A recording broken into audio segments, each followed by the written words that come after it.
Hello guys, ये खूबसूरत मोहब्बत का एपिसोड 48। तो चलिए शुरू करते हैं। मनन कहता है कि अरे हाँ हाँ, तुम जानबूझकर कुछ नहीं करती, सब अपने आप हो जाता है, यही कहना चाहती हो ना। मनाली कहती है हाँ, नहीं करती मैं कुछ भी, सब अपने आप हो जाता है। मनन और मनाली कंटिन्यूसली लड़े जा रहे थे। ये देखकर अंश दोनों पे चिल्लाते हुए कहता है अरे चुप करो तुम दोनों, क्या बच्चों की तरह लड़ रहे हो। अभी ये हाल है तो पता नहीं आगे चलकर क्या होगा। तुम्हें तो दूसरी गाड़ी में आना चाहिए था, यहाँ तो शांति रहती कम से कम। रिधिमा कहती है कि मैंने कभी ये नहीं सोचा था मनाली कि तुम भी लड़ सकती हो, मतलब मनन की टक्कर की हो। कोई बात नहीं मनाली, मैं तुम्हारे साथ हूँ, तुम सही हो या गलत, मेरा सपोर्ट तुम्हें हमेशा रहेगा। वेल डन माय सिस्टर, लगी रहो। अंश भी कहता है कि मैं भी परी जी के साथ हूँ, तू लड़ता रहे अकेला अकेला, तुझसे कुछ नहीं होने वाला। मनन कहता है कि अबे तुम लोग मेरे दोस्त हो या इसके, तुम लोग मेरी साइड हो या इसकी, कैसे कंजर दोस्त मिले हैं मुझे, मुझसे कोई बयान नहीं करता। अंश कहता है कि अबे जा, दोस्त तो हम पहले थे, अब तो हम परी जी की साइड है। अगर परी जी किसी बात पे गलत भी होंगी ना, तब भी हम उस बात को सही कर देंगे। इस पर मनन कहता है कि अबे जा, तुझे तो मैं बाद में देखूंगा, बड़ा आया साइड लेने वाला। इस पर अंश थोड़ा सा हंस देता है और मनाली को हाई फाई देता है। मनन अब भी मनाली को मिरर से देखे जा रहा था। मनाली भी हल्का सा मुस्कुराए जा रही थी। मनन मनाली की मुस्कुराहट देखते हुए सोच रहा था,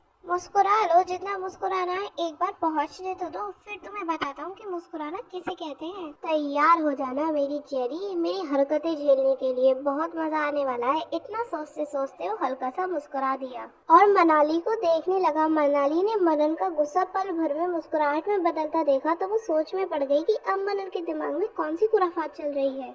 मनाली ने मनन के ऊपर से निगाह हटाई और खिड़की के बाहर देखने लगी और यहाँ निशा भी अब उठ चुकी थी और उसका पूरा नशा उतर चुका था। अमर ने उसे अपनी बाहों में जकड़ के रखा हुआ था। उसने जब ये देखा तो वो अमर से दूर हो गई और अपने सिर को दबाने लगी। अमर ने ये देखा तो निशा को पेन किलर दी और खाना खाने के लिए कहा। अब धीरे धीरे रात हो चली थी। मनन भी गाड़ी चला चला कर थक चुका था। अंश ने उसकी ये हालत देखी तो उसे गाड़ी रोकने को कहा और मनन ने गाड़ी रोक दी। सब लोगों ने अपनी अपनी जगह चेंज की। मनन की जगह अंश गाड़ी चलाने बैठा और सैम की जगह हनी गाड़ी चलाने बैठा। मनन पीछे की सीट पर मनाली के साथ बैठ गया और मनाली भी थोड़ी थोड़ी नींद में थी। रात के 11 बज चुके थे और सफर अब भी काफी बाकी था। मनन ने मनाली को खिड़की के सहारे सोता हुआ देखा तो उसका सर अपने कंधे पे टिका लिया और आगे का पर्दा नीचे कर दिया। रिधिमा भी खिड़की से अपना सिर लगाकर सो गई। सब लोग अपनी नींद निकाल रहे थे क्योंकि आधी रात को उन्हें ही गाड़ी चलानी थी। मनन भी मनाली को घूरे जा रहा था। हवा की वजह से मनाली के चेहरे पर बाल आ रहे थे। मनन ने उसको अपनी बाहों में जकड़ लिया और मनाली ने भी मनन की शर्ट कस के पकड़ ली और खींचने लगी। मनन ने भी उसके सर पर अपना सर टिका दिया और सोचने लगा कि ये लड़की मेरी अच्छी खासी शर्ट फाड़ कर ही दम देगी।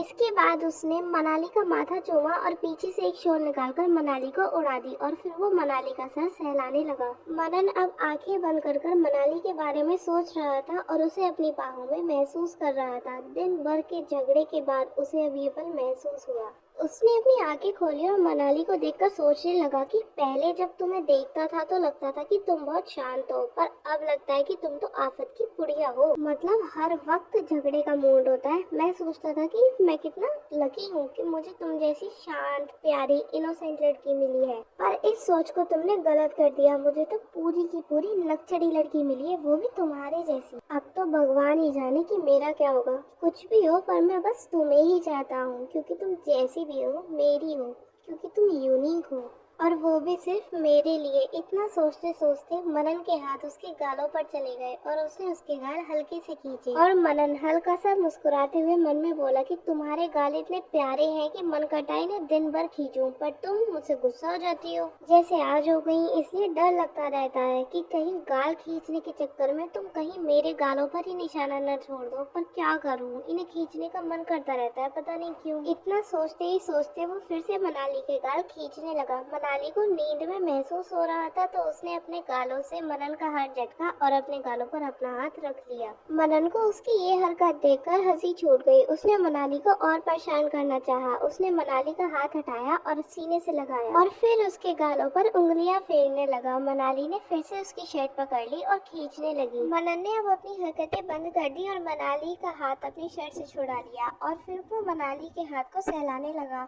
मनन मनाली के हाथ की उंगलियों से खेल रहा था कि अचानक उसकी नजर मनाली के हाथ पर लगे निशान पर गई, जो कि बाजुओं से ढका हुआ था। उसने उसकी बाजुएं ऊपर करनी चाहिए पर वो कुछ ज्यादा ही टाइट, इसीलिए वो निशान नहीं देख पाया। पर वो निशान कुछ अजीबोगरीब लग रहा था, जैसे मनाली की चोट लगने का निशान हो। उसने उस पर ज्यादा ध्यान नहीं दिया, उसे भी अब नींद आने लगी थी। मनन ने भी मनाली के सिर पर सिर टिकाया और वो सो गया। तो गाइस, इस एपिसोड में बस इतना ही। मिलते हैं अगली वीडियो में। आपको वीडियो कैसी लगी कमेंट करके जरूर बताना, लाइक और शेयर करना मत भूलना, और अगर आप चैनल पे नए हैं तो सब्सक्राइब जरूर करना।